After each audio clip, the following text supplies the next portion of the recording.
much better looking group right here today with y'all's better 3 quarters here. But no, we're excited about the week, and again, got a lot to be thankful for. I'm really thankful for this team. The amount of work that they've put in since last January. Same with our staff. This has been a good team to coach. They've been a lot of fun, good leadership, and a group of just great young people that have battled their tails off all year. And to be sitting here 10-1 and having the type of season that we had, I'm just really proud of them. The season is over, and now it's South Carolina. So there's the season, and it's South Carolina, which is obviously a goal of its own. And excited. Doesn't matter what's happened, what's coming. It's all about this week, and getting ready for a good football team. Man, looking at South Carolina, first of all, Shane's done a great job. What a huge win this past week, and they played their best game, and we played our best game. So 2 good teams, that are coming off of big wins where they played well, and both teams I think got some confidence, but. You look at their football team, and defensively, they got a lot of talented guys over there. A lot of guys that we recruited throughout that defense, and especially up front, that we've got a lot of respect for. They're big, strong, and athletic guys up front. Mostly a 4-down team. Do a lot of things in coverage-wise to challenge you. We know Brad Johnson. I mean, he's a 6-year player. Some of these guys have been playing a long time. Green is an excellent player. 9, I think, is one of their better players as well. 2 good corners. They've kind of settled on the 2 freshmen at safety. So it's a good group. They get after you, and we got to do a nice job. And then over on the offensive side, I don't know that I've ever seen a team be hotter than what they were last week. You got a lot of confidence comes from that. Made a ton of plays. I thought the quarterback was outstanding. I mean, he played an unbelievable game. You saw what he can do throwing the ball. I mean, he had some plays where it was that far. And he was incredibly accurate. His great timing, great anticipation. I thought his receivers and tight ends really showed what they're capable of last week as well. And you've seen it at times throughout the year, but it looked like they just really put it together last week and against a really good football team. So this is a good group, very experienced up front. We know a lot about these guys. I mean, we've played against them, but they got 4 out of 5 starters back. They got a bunch of guys outside, 13 and 6, 10, 5, 3, 17. All these guys have played a lot of ball. Of course, their tight end is a Swiss Army knife type guy. He's everywhere, and second leading rusher on the team. Really good backs. I'm not sure. I know they've had some guys injured. Not sure who's back, who's playing, but really, really talented group. And then special teams, they've been outstanding. They've blocked a bunch of kicks. They've returned punts. They've had a kick return. It's been the difference for them in a couple of games for sure.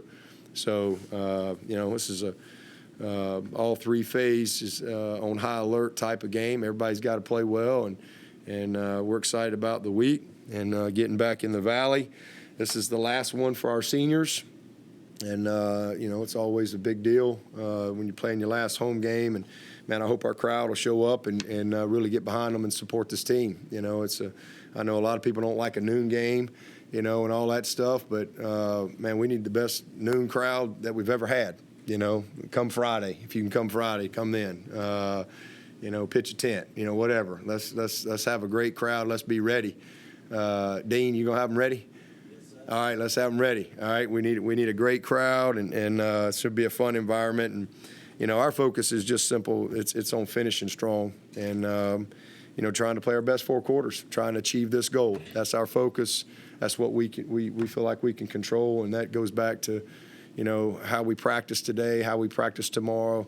There's a lot to manage this week with Thanksgiving and families in town and all that type of stuff. So, staying focused and again, really preparing the best we can and trying to play our best game. This is, again, a fun week for everyone all across the country.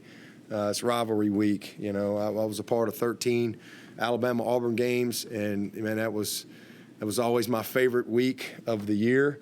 And now I'm on my 19th Clemson, South Carolina game, and it's my favorite week of the year. This is a fun week because it really is, you just can feel, the intensity of it, if you will, because everybody's paying attention and everybody's involved, and it's just it's a lot. And you look all across the country, whether it's Michigan, Ohio State, Mississippi State, Georgia Tech, Georgia, Florida State, whoever it may be. It's a lot of fun to be a part of these type games. Not everybody has an opportunity to be a part of a real traditional rivalry type game. And so, man, I'm thankful for that and look forward to a great day in the Valley on Saturday. A lot of people try and downplay the rivalry situation in different places. Why do you embrace it so openly, and what success have you found because of that? Because I grew up in Alabama. Where'd you grow up? Suburb of Chicago. There you go. Northwestern and Indiana probably isn't, they're probably not having, marriages break up over that. No offense to Northwestern and Indiana. I don't even know if they play each other, but, you grow up in Alabama, it's just, that's it. I've said many times, you don't even leave the hospital. You gotta declare, right there, which way you going. There's no, and they put it right on your birth certificate. Otherwise, you just stay in the hospital. They don't let you leave. So, that's the best way I can answer. That's what I grew up with. That's all I know, and, just was my whole life, 33 years until I came to Clemson. Came here, I was 33, and that's all I knew. And then growing up, and then 13 times being a part of it as a player and a coach, just in your blood, and you live with it, and you die. I've been on both sides of it, so I get it. I know how it is. I've won them and lost them. Won some on the last play, lost some on the last play. Won some big, lost some big. I've experienced every part of it, but when you grow up in a place like Alabama and then you come to South Carolina and it's no different. It's exactly the same. And that's what I experienced when I came here. It didn't take me long to figure out, well, this is a different logo, but this isn't any different. When I first hit the road recruiting in spring of 2003, and, people didn't even know me, but as soon as I walked into school, half the people didn't like me. Oh, it's the Clemson guy, or whatever. Well, that just was normal to me. It was no different in Alabama. You walked in, it's the Alabama guy. It's because the Auburn is half and half. And I came up in a time where the stadium was half and half. We played in Birmingham, all the way for most of those games. And then kind of the latter part of my career is when we started going back and forth, Alabama-Auburn. So coming here was a very natural thing for me. It just felt normal that people don't like you. That felt normal, and felt normal to, go on the road in recruiting in the state and have people instantly judge you because you have a logo on your shirt. That felt normal. So I love that. And then I've experienced everything. Won big, lost big, won close, lost close. I've experienced all of that, in this rivalry as well. And it's special. It really is. It means a lot to a lot of people. So never gets old. And, we had the 1 year we missed with COVID. So this is it's a big deal to a lot of people. So I've just always embraced it because it's just natural to me. I've been taking a crash course on it and talking to a bunch of people. Talked to Danny Ford about it this week, and he mentioned your 2008 game. And that was kind of like the cherry on top, that you were the guy who could really do this. What do you remember about that game? How do you look at that game? The 2008 game? Well, probably not here if it wasn't for the 2008 game. So I think that was a noon game, I think that was a noon game. I just remember it being very gloomy. It felt like 6 o'clock, but it was actually a noon game. And I just remember it had been such a blur, 7 weeks, and now it's kind of coming to an end. And if you win I knew that if we won the game, then I think Terry Don was going to be able to have enough clout to probably give me a chance. And if we lost the game, he was going to have to probably fight a little harder, and I don't know what would have happened. Would have been probably a lot tougher for him to give me the opportunity, but certainly winning that game, I think it was 31-17, or I don't know what was it? 14. 31-14, and winning that game just kind of solidified the opportunity, and so it was a great day for sure. I'll never forget that ever, and just a special moment after the game, a special day the next day, because I came over and met with Terry Don and Billy D and President Barker, and they told me I was going to get the job, and so that was a really cool time for sure. So never ever forget that moment. And I had you just prepare, and you have no idea what's going to happen. And they were a really good team. Obviously, Coach Spurrier, the job he did there. So, but it was a big win. Coach, it's been 9 years since you lost to your rival, but I guess you have a sense of what that desperation is like for those players, having lost 5 to them yourself. Absolutely. I mean, that's why every year. I mean, you just put everything you got into it, and try to. Doesn't matter what the records are. Doesn't matter if there's a streak, and none of that stuff matters. I mean, you got to play well in this game, and you're going to get their best. They're going to get our best, and at the end of the day, it comes down to execution and doing what you got to do to win the football game. Blocking, tackling, throwing, catching, taking care of the football. Being sound in special teams, executing in the red zone. I mean, there's a lot that you got to do. Once the emotion kind of gets out of the way, it's all about football. So you got to stay focused on those things in games like this and not get distracted, by all the pomp and circumstance that comes along with it. It's at the end of the day, it's a football game, and most fired up team ain't gonna win. It's the team who executes the best. It's the team that does the things that wins football games, that does those things the best. That's who wins. And so, again, I mean, we've got. Great respect for them.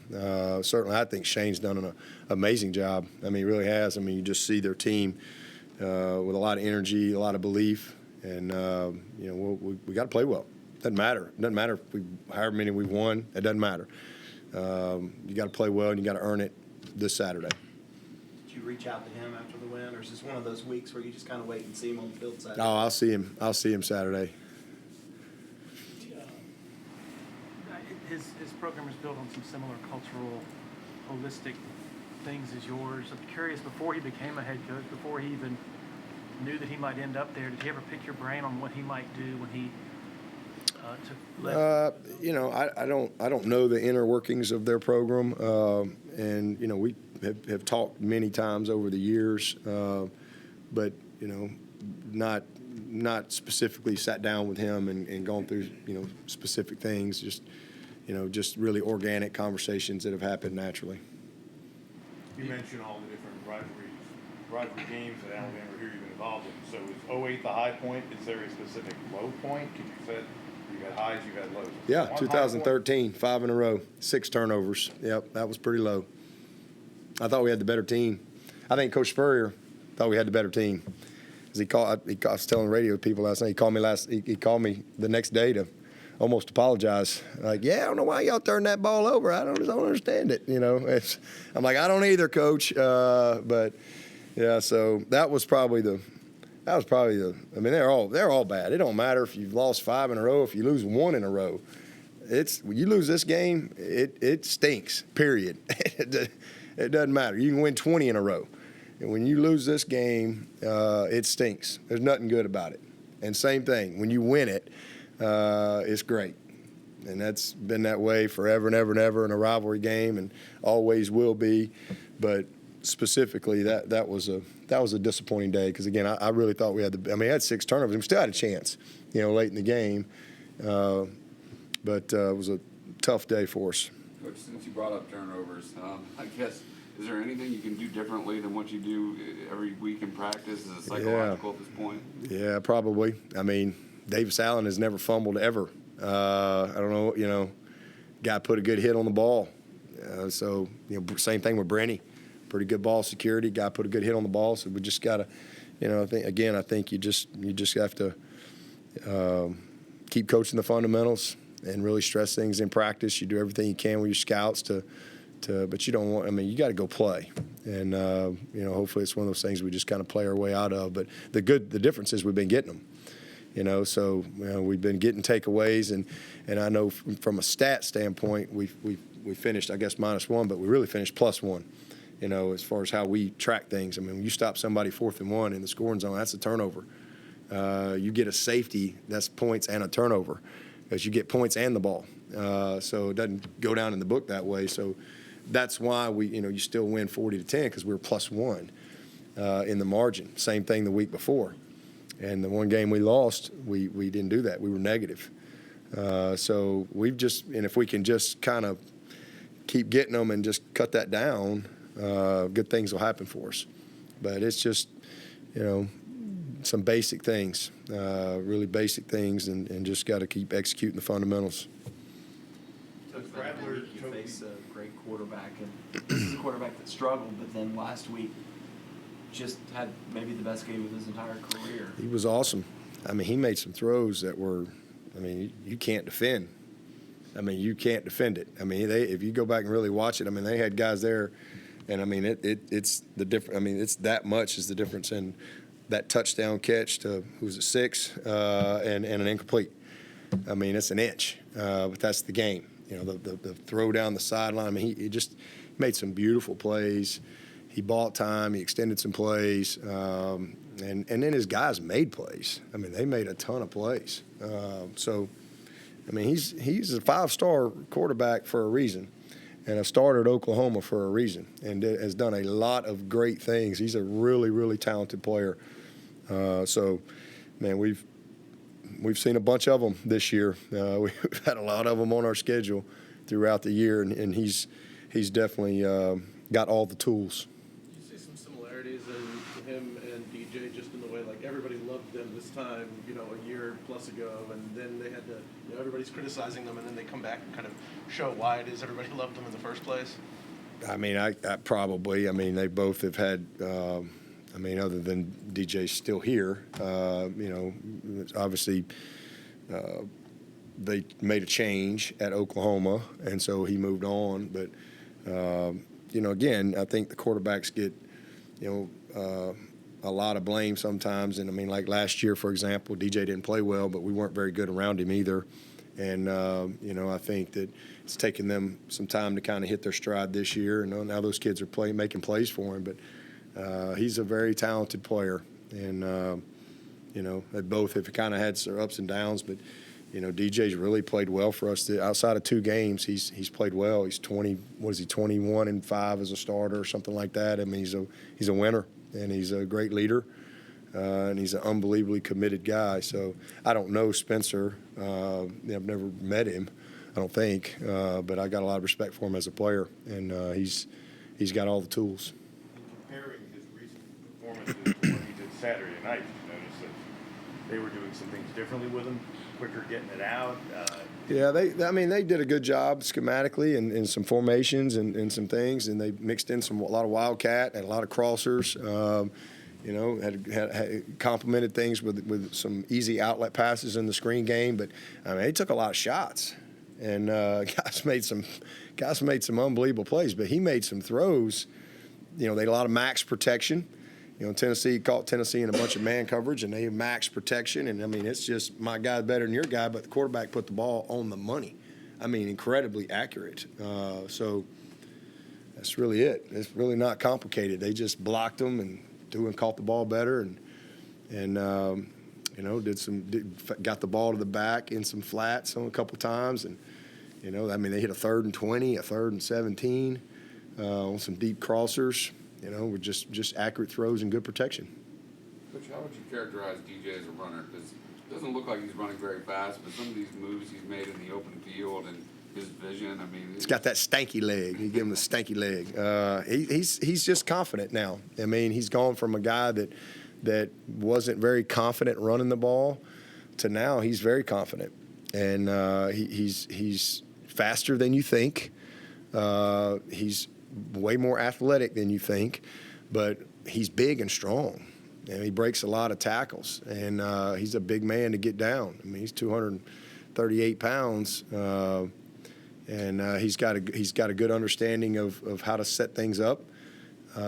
So he sees it. He's got good vision as a runner.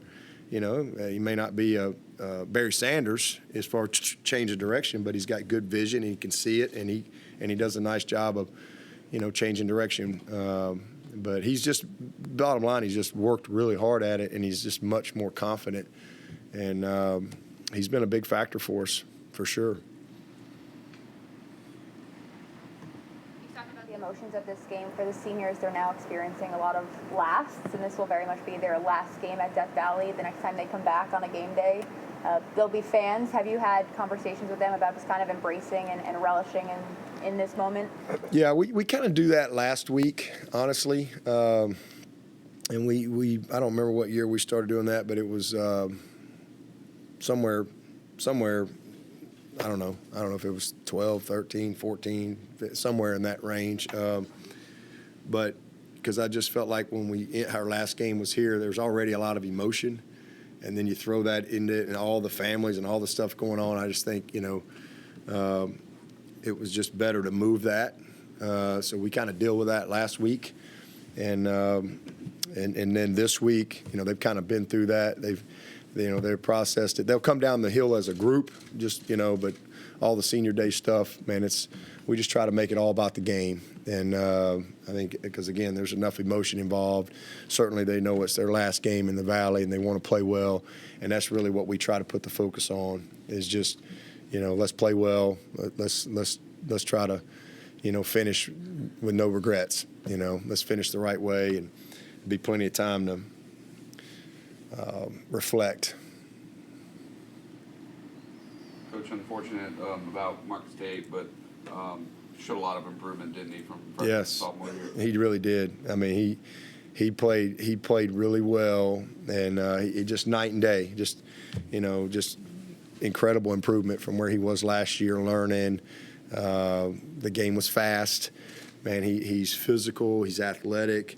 He could play left tackle for us, no problem. And he worked a lot of left tackle this year. Not as much in the games as what we work him in practice and stuff, but. He's a great kid. He's really grown as a young man, and just proud of him. And again, disappointed that he's not going to get to finish with us, but I'm thankful that he got to play 11 games, and his confidence is through the roof. And I'm thankful that it's not something that's it's not an ACL or something like that. He'll bounce back and be ready to roll. I guess looking at Trenton Simpson back at that nickel Sam spot, I guess what is it about his skill set or him as a player that makes him so effective in space, operating that way? He's just so fast and big. You don't see many guys that are his size, almost 240 pounds, that can just accelerate like him. He's strong. He's just a natural guy in space, and he's got 2 years of experience at it. He's got 9 games playing inside in the box, which is different.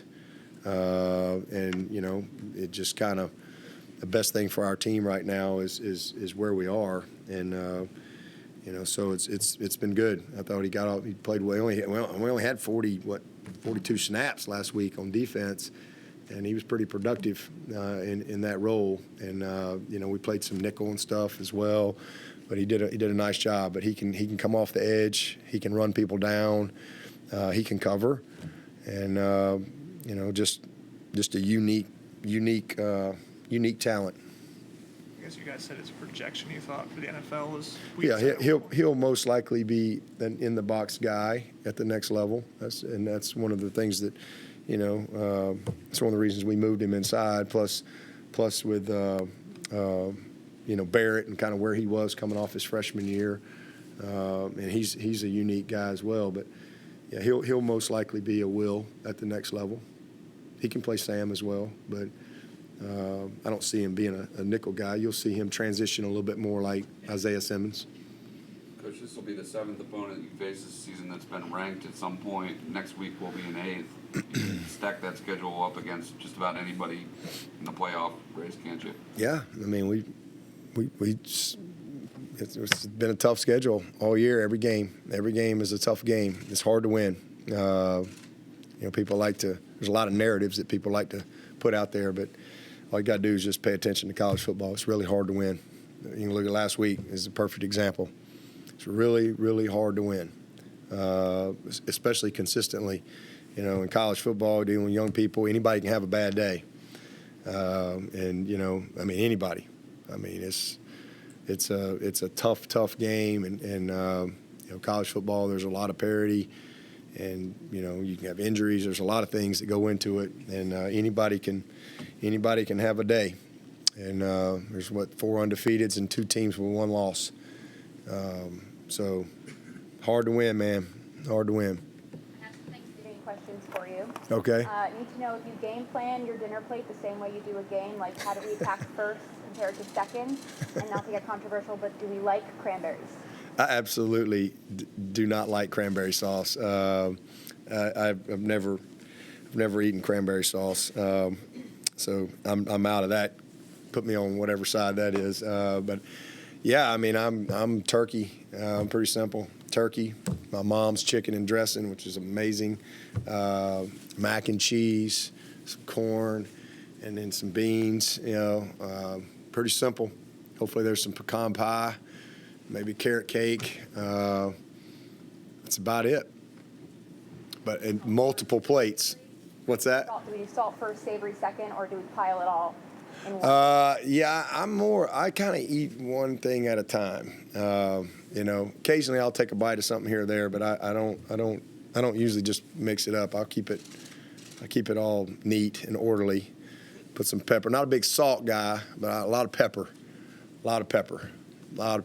And then, a good roll. Did you have those plates when you were little with the dividers that kept all your portions? I think, somewhere along the line, maybe at elementary school or something, I think they gave you those. You had the little spot for your utensil and the square piece, so you could put your pizza there, and had those little things, the little green trays. I don't know if they still do that or not, but I don't really remember them at home.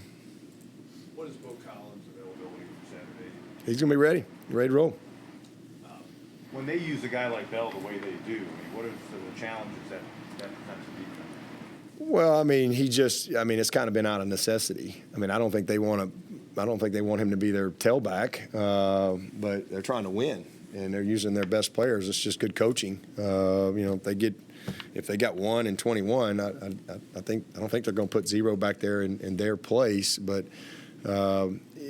first of all, it shows their confidence in him. It shows how talented that kid is, and it just shows good coaching. You can look at us last year with the challenges that we had with some injuries down the stretch. We just had to manufacture things and find a way, and sometimes that's what you got to play the hand you're dealt. So that's what they've done. They've gone to some wildcat stuff. They've gotten Joyner back involved to create, just first downs and challenges. He's a really good player. He sees things. He's a good decision maker back there as far as do I keep it, do I give it? Knows how to process things. And, but yeah, Zero's a big old dude, man, when he's back there in the backfield. So I think they just done what they need to do to give himself a chance to be successful. Is Will Shipley the most well-rounded running back you've had here, from the start since CJ maybe? Probably. I would say Ellington was a lot like that. Andre Ellington. I don't know if you remember him or not, but he was a very dynamic kid. He could do it all. He was a returner, a great receiver out of the backfield, explosive. He was, I would say, probably CJ and Andre. Gallman was just different. Gallman was violent like Shipley, because Shipley's got a lot of violence to his game, but not quite as dynamic as Ship. ETN, kind of developed into that dynamic. He didn't show up that way. I mean, he couldn't catch a pass when he got here, because not that he couldn't, he just had never really done it. And so you look at how we ended up using him. He was a returner. He was a big-time receiver. You look at how many catches he had, his last year here, and then, how he grew. He's explosive, and he ran violent too. So I think those guys are all similar. I mean, certainly just showing up here, Shipley, even Spiller. Spiller was not a guy who had, done what we do, and so he had to kind of learn how to be a true running back and run the zone and run the counter and the power and all those things. I mean, he was more of an option kid coming out of high school, like Travis, but he was just very natural, like Ship, when it came to catching the ball and all those type of things, return game, et cetera. So we've had a few of those guys, but Ship's definitely, he's right there with that group, when it comes to all the tools he has. Natural leadership skills too. Yeah. Just a ton of energy that Yep. people kind of gravitate to, right? Yep. He's a very natural leader. He's been that way since. I mean, he's one of the few freshmen that have come in here and has led, and the guys follow.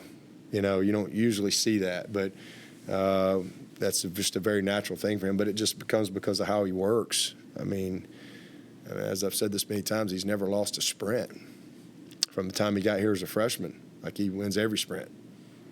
I mean, he wins the first one, he wins the 20th one. And he's not that freshman that's going to come in and doesn't want to show up the upper class. He doesn't care. He doesn't care about any of that. He just wants to be great, and he works that way. And if you can't keep up with that, it's your problem. That's just kind of how he is. But he's a great kid. But when he's on the field, man, he is a unbelievable competitor. You look at how last year finished for you guys. I mean, how much of that was him sort of blossoming into his own and doing it injured at the same time? Yeah. Those last 5-6 games of the year. Yeah, I mean, it just we did everything we could those last 6 games to just find a way to win. And I mean, we did a little bit of everything. We just kept trying to get the ball to our best players, manufacture some stuff. I thought DJ really led us well down the stretch there. He was hurt, bad knee, bad finger. And, he's a leader like Shipley. He's respected like Shipley. They're just different in how they go about it. But the combination of those guys, certainly, I mean, he just kind of willed us to some games. I mean, you think about the run he had against Florida State, for example. It was just awesome. But he's relentless that way. I mean, the more he touches it, the better he gets. The more physical it is, the better he gets. So he's just one of those guys that, everybody, you hate to play against him. Everybody wants him on their team, for sure. Coach, how did Randall do in practice yesterday with the broken bone in his hand, and how much of a concern does that make ball security after the catch for him? Well, I mean, like I said, he's got strong fingers. It's kind of right there, and it'll be protected. But he did fine. So we'll certainly see how it is and have him protected, and hopefully he'll get used to it this week, practicing with it. But I mean, ball security is a concern. Period. Good hand, hurt hand. I mean, if you watch our last few games. It's a concern. Mike Brown said earlier this week that he's already hearing from players and player agents about, one thing about transfer and, is there a spot? Do you think the transfer portal windows are actually helping at all, or is that stuff just kind of moving in a different direction so that they're kind of coming in the back door as opposed to the front? I mean, I don't. If you guys are going, I mean, regardless of when you have a day you can go in, I mean, we've already had a couple guys leave already. So, okay, they're going in the portal. They can't officially go in until whatever day, but I don't know that changes anything. Doesn't really affect anything. But at least you got a window, I guess, where it's official. But guys are going to leave. They're going to leave. So. Do you have to approach your own team differently? Have conversations at this point in the year to say What are you thinking about where you're going, or do you just say like, look, we'll get to it at the end of the year? And if you're We're focused on South Carolina. I ain't worried about none of that. We're just trying to beat South Carolina. I'm not focused on any of that stuff. Any questions for Coach from Zoom? I know obviously South Carolina made plays against Tennessee, but what did maybe Tennessee not do defensively to affect them the way that other teams have this year when they've struggled some on offense? Well, they missed several tackles. First of all, they missed some big tackles, which led to some big plays, and then just coverage issues. I didn't think they affected the quarterback. He was very comfortable. He had a lot of time on a lot of plays to get comfortable, and then they didn't make the competitive plays. I mean, it seemed like every competitive play where they were in position to make the play, they didn't make. So that's it. Coach, this is Amanda Poole with Watch Fox. I was just going to ask, this will be BT Potter's last home game after what feels like he's been here for like 10 years, but it's officially his last year. I guess when you talk about his growth, what's the thing that you think he's grown most throughout his time at Clemson? Just his maturity and how he goes about, just the process week to week of being ready. I mean, from when he came in here as a freshman, I think he was just not as focused as he needed to be. It just kind of came easy to him, and he handles himself like a pro. He really does. I mean, he's going to be a great pro, but he's just his maturity. He's just become a very mature young man. He's become a great leader.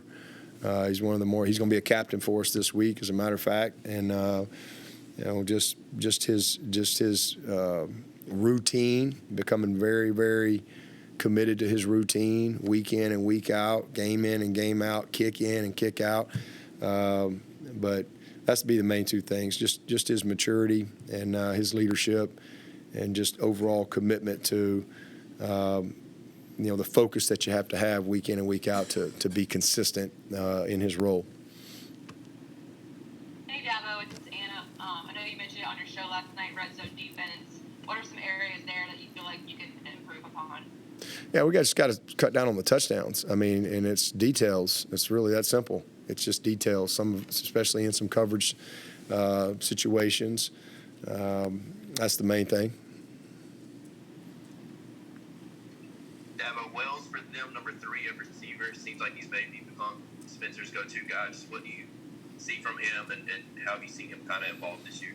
Yeah, he's a really good player. I think he's our leading receiver. He's got good hands. He can run. He's a confident kid. He's got a ton of experience. He came from somewhere, JMU, I think.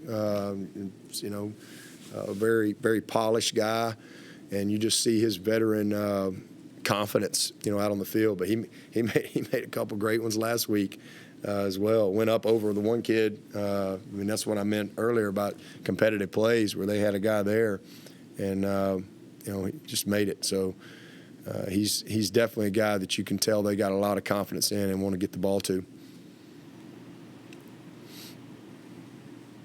Anyone else for Coach? I'll ask you one more on Ship. Was there a moment in a recruiting that you were like, this guy is not just special on the field, but he's going to be a really great fit for us? Like, when did it kind of gel that like this is the perfect Clemson guy? Oh man, first time I met him, watched him in camp. Came to high school camp. I guess maybe his 10th grade year or junior year or whatever. But early. One of the first times I met him, just watching him work. His presence when you meet him and you spend time with his family. I mean, they're he's just got an energy to him and a confidence to him that is you just feel it. And then you watch the tape, you go, holy moly! But watching him in camp, the first time he came, I mean, you could tell this kid is really special. How he worked, how he competed. How he was leading everybody else, get in line, whatever it was. I mean, he just was different, from the get-go. You talk about Shipley. Is there anything unique about Antonio Williams in terms of his demeanor and the person he is that allows him to lead you guys in receiving? Yep. he's just the opposite of Shipley. You know, Shipley, you see him, you hear him. If he's not on the field, you still hear him because he's, you know, yelling at everybody else and you know, cheering on whoever made the play. You know, I mean, that's just who he is every day, every play. Whereas Antonio, you never hear him. You know, he's just a very quiet, about his business kid, very confident, very confident. That was one of the things that stood out about him early on was he just had an elite confidence to him, you know, that he never carried himself like a freshman. Didn't matter what we were doing. And then, you know, didn't take long to see that he had a lot of knowledge and a lot of wisdom, and, you know, especially from a technical aspect at his position that most freshmen don't. And the game was never fast for him. I mean, he just kind of took to it, and you know, once he kind of learned the offense and terminology and all those type of things. I mean, but from a route running standpoint, a technical standpoint, just very confident showing up. And then once again, he kind of got the mechanics of the offense down. He went just like that. But he's just a very, very ultra competitive kid. But he just carries himself, you know, you'd never know he's in the room. And you would never notice him until he gets on the field. So two different guys, two different approaches, but that's just who they are.